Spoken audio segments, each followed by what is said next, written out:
Si vous êtes élu député européen, que feriez-vous? Alors, la première des choses, c'est que moi, j'ai pas le droit d'être élu député européen. Parce que je suis sous-préfet et que les membres du corps préfectoral n'ont pas le droit de se présenter à des élections et n'ont pas le droit de faire de la politique. Alors bon, du coup, je sais pas quoi dire.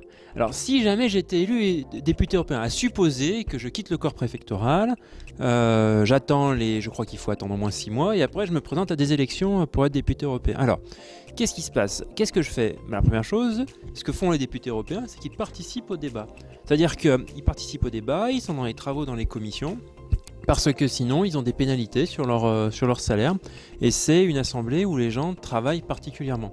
Alors par contre, c'est un travail qui est peu visible.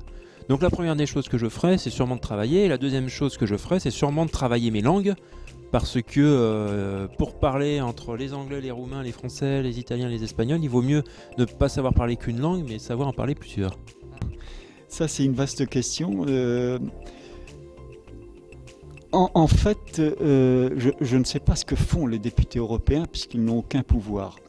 Ils ont un pouvoir de proposition, mais ils n'ont pas un pouvoir de proposition dans la mesure, soit c'est ceux qui décident vraiment, c'est toujours la Commission ou le Conseil européen. Le Conseil européen, c'est, pour que les gens comprennent, c'est tous les chefs d'État qui se réunissent, les chefs d'État ou les chefs de gouvernement qui se réunissent, et avec la Commission, c'est eux qui décident si la proposition de loi par les parlementaires est valable ou pas.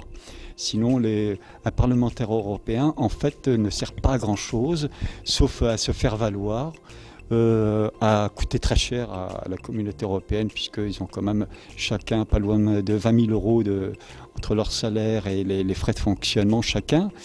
Donc ça coûte une petite fortune, plus je veux dire, je vois pas ce que je pourrais faire. Si, faire un petit peu comme Farage, un Britannique, et où je pourrais taper du poing sur la table en disant que ce sont en parlant de la Commission ou du Conseil européen, qu'ils devraient s'occuper plutôt des peuples plutôt que des financiers et des multinationales.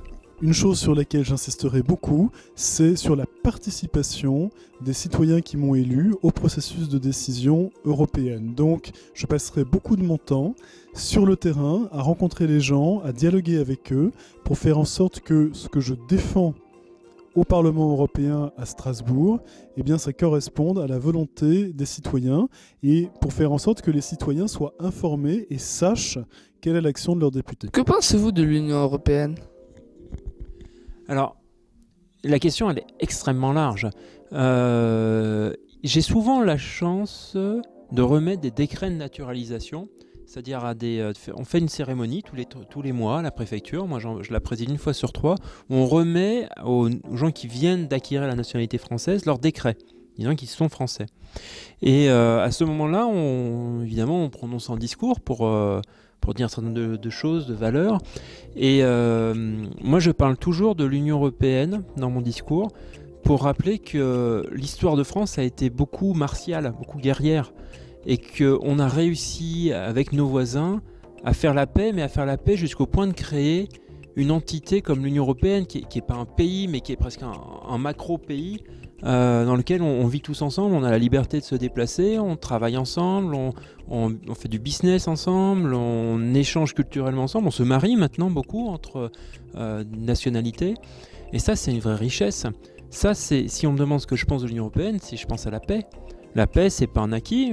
Nous, on a toujours vécu dans la paix, toi et moi.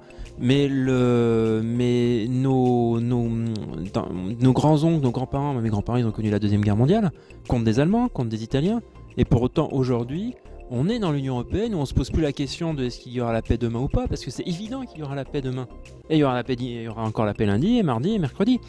Mais ça, c'est la première chose que nous a apporté l'Union européenne. Je travaille pour elle, donc forcément j'ai une opinion positive. Je ne pense pas que tout soit forcément bien au niveau européen, mais je pense qu'on est beaucoup plus fort ensemble et qu'on a énormément à gagner, à coopérer, à se connaître, à bouger en Europe et de façon générale à construire une Union européenne forte où on soit véritablement unis avec nos valeurs qui sont la démocratie, le respect mutuel, la tolérance et puis la compréhension par le dialogue. C'est ça l'Union européenne telle qu'elle doit être.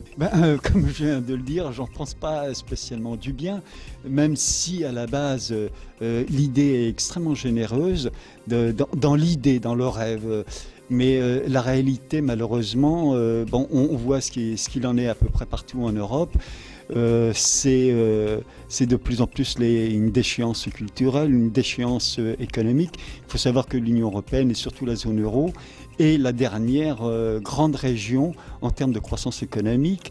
Il faut savoir qu'en Allemagne, par exemple, qu'on nous cite souvent comme étant la nation championne, a retrouvé son taux de pauvreté des années 90. En nombre de pauvres, il y a plus de 15 millions de pauvres en Allemagne. Et ça, c'est sûr que les médias ne le disent pas trop. La France aussi retrouve des chiffres astronomiques de pauvres.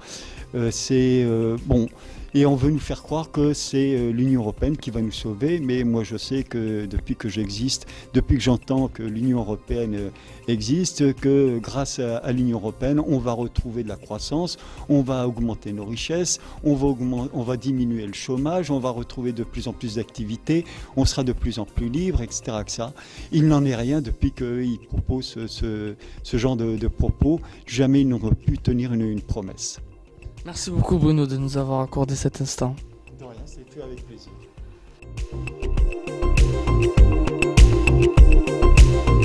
Merci beaucoup à monsieur le sous-préfet de nous avoir accordé cet instant.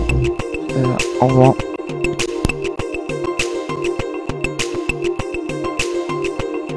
Merci à vous et je vous souhaite à vous tous une très bonne continuation dans vos vies personnelles et aussi comme citoyens européens actifs.